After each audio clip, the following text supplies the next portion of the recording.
Je m'entretiens avec Tetiana Ogarkova, journaliste et responsable du département international du Media Crisis Center à Kiev. Bonsoir, Madame Ogarkova. Bonsoir. Merci de nous accorder cette entrevue. Alors écoutez, nous nous sommes parlé pas plus tard qu'hier. À ce moment-là, le président Zelensky devait s'en aller à Washington. Il devait signer une entente avec les États-Unis. 24 heures plus tard, les choses ont complètement changé. On assiste aujourd'hui à un affrontement historique à la Maison-Blanche. Quelle est la réaction à chaud en Ukraine? En fait, effectivement, cette visite était attendue. On émettait un certain espoir, d'autant plus que Donald Trump avait retiré ses qualifications de dictateur par rapport à Volodymyr Zelensky hier. Nous avons aussi entendu que Donald Trump a dit qu'il respectait Volodymyr Zelensky hier. Or, ce que se passait aujourd'hui, nous avons regardé cette conférence de presse où, au début, tout allait plutôt bien, c'est-à-dire il y avait des déclarations de Donald Trump et de Zelensky. Après, il y avait la prise de questions des médias américains, donc tout allait relativement bien pour un certain moment, jusqu'à le moment où ça a dérapé, c'est-à-dire que le ton a monté. On a observé que c'est le vice-président américain J.D. Vance qui a commencé à insulter littéralement Volodymyr Zelensky en lui lançant des qualifications inappropriées, comme par exemple en disant que sans les États-Unis, l'Ukraine ne pourrait pas tenir. Enflammé tout de suite en quelques secondes Donald Trump, donc un grand débat qui avait commencé, et par la suite nous avons appris que Volodymyr Zelensky a raccourci sa visite aux États-Unis et que l'accord dont il était question sur les minéraux rares n'est pas signé. Donc ça représente évidemment un changement radical, une rupture avec l'administration américaine qui inquiète tout évidemment les Ukrainiens.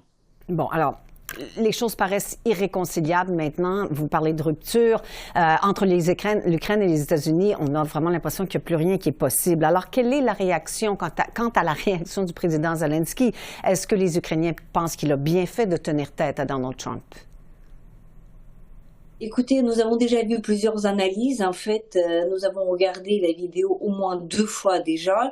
On est forcé de constater que Volodymyr Zelensky se tenait d'une manière respectueuse et correcte, et qu'il y avait cette provocation. On se pose la question si elle était délibérée ou c'était un piège tendu à Volodymyr Zelensky, justement pour mettre les choses comme ça dans un état un peu en colère.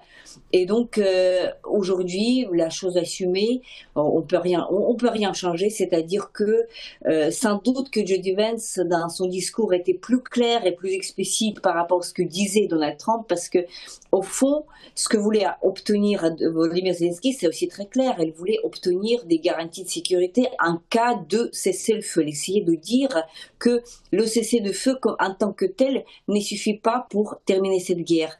Il a dit pour des raisons très claires. Notre expérience de tous les Ukrainiens, nous avons déjà vécu plusieurs cessez-le-feu sans garantie de sécurité, ça sert à rien. Ça sert à rien parce que la Russie continue son agression. Donc, sans doute, ils n'ont pas trouvé l'accord, et donc sans doute la volonté de s'engager des États-Unis était suffisamment faible pour justement faire tout ce show en présentant Volodymyr Zelensky comme un président qui n'est pas prêt à négocier. Or, il n'y a personne qui veut plus la paix que les Ukrainiens et Volodymyr Zelensky, parce que c'est ça qu'on aspire le plus au monde. Mais justement, il faut que ce soit une paix, que ce soit pas un trompe-l'œil dans la forme de cessez-le-feu avec les accords signés sur les minéraux rares qui inviteraient Poutine à continuer son agression. Oui. Alors, est-ce que vous avez l'impression que Donald Trump, justement, se préparait à écraser, en quelque sorte, le président Zelensky et le peuple ukrainien? Difficile de dire, parce qu'au départ, comme je vous ai dit, on a regardé le début était plutôt bien. C'est vrai que dans ce qui était dit par Donald Trump, on s'efforce de trouver quelque chose de concret, parce que c'est très bien d'entendre des phrases générales du type sous ma présidence, cette guerre ne devait pas commencer, etc. C'est très bien, mais on essaie de s'efforce de saisir le concret, qu'est-ce qui est derrière, et donc on le saisit pas.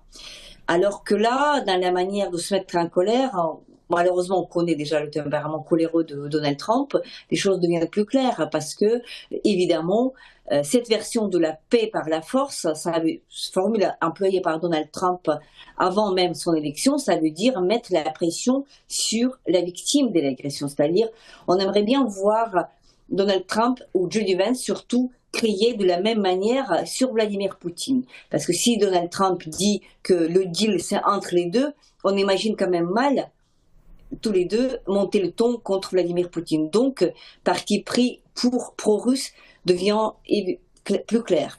Bon, alors, vous parlez de rupture, bien des observateurs disent la même chose. On a vraiment l'impression que cet affrontement a cristallisé cette rupture aujourd'hui.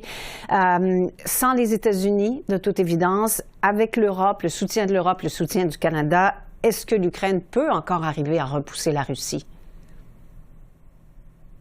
Évidemment, on devra réapprendre à se battre ensemble parce que l'Europe a pris conscience. On reçoit beaucoup de messages de solidarité de l'Europe et du Canada. Et donc, gardons le moral. On est 500 millions en Europe avec des économies fortes. Bien sûr, pendant les décennies, l'Europe bénéficiait de ce parapluie de sécurité qui provenait des États-Unis. Mais de toute manière, la tendance était telle que Donald Trump voulait affaiblir la présence américaine en Europe, qu'il est question de la guerre russe contre l'Ukraine ou pas. C'est-à-dire que cette position plutôt isolationniste était sur la table. Donc aujourd'hui, il est temps de rester fort et puis de faire tout le possible que nous pouvons pour essayer de procurer la sécurité du continent européen. C'est malheureux que l'alliance euro-atlantique se termine de cette manière. C'est vraiment très, très malheureux pour l'Europe et pour les États-Unis, mais en tout cas, c'est une chose, ça a l'air d'une chose consommée, c'est-à-dire définitive, et donc plus de place pour les équivoques et pour des formules vagues du type cessez le feu, faisons le deal. Donc, enfin, les choses sont dites d'une manière plus claire. Et donc peut-être que c'est le moment de la prise de conscience définitive par l'Europe que nous devons assurer nous-mêmes la sécurité du continent. Est-ce que vous avez entendu beaucoup de réactions des pays alliés à l'Ukraine? Oui, le temps est court. Nous avons déjà vu plusieurs déclarations des Européens qui allaient dans le sens de soutenir l'Ukraine. Nous allons recevoir, on espère, plusieurs autres dans les heures à venir. C'est vrai que les événements se déroulent d'une vitesse qu'il est difficile de prévoir ce qui va se passer plus tard, mais nous comptons évidemment sur la solidarité européenne pour arriver à une paix juste sur notre continent.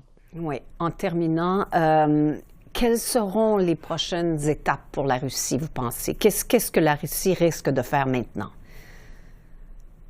La Russie va faire exactement ce qu'elle faisait avant, donc c'est-à-dire l'alerte aérienne va résonner d'ici bientôt en fait, parce que c'est la nuit qui tombe actuellement en Ukraine, donc avec la nuit c'est toujours les alertes aériennes, ils vont nous envoyer encore une centaine ou 200 drones, peut-être aussi des missiles, ils vont essayer exactement ce qu'ils ont fait pendant 3 ans, c'est-à-dire essayer de pousser le front, et ils ont ralenti en fait le rythme depuis quelques semaines déjà parce qu'ils sont également épuisés, donc pas de deal, ils vont renforcer leurs alliances avec Corée du Nord. Il y a une nouvelle portion, on va dire, de Nord-Coréens qui arrivent bientôt en Russie pour faire face aux troupes ukrainiennes. Donc voilà, le quotidien de la guerre reprend. Et donc nous gardons nos positions et tout le peuple est mobilisé, tout aussi bien les militaires que des civils qui sont à l'arrière. Madame Ogarkova, merci de prendre le temps, malgré les circonstances, de nous donner cette entrevue. Merci.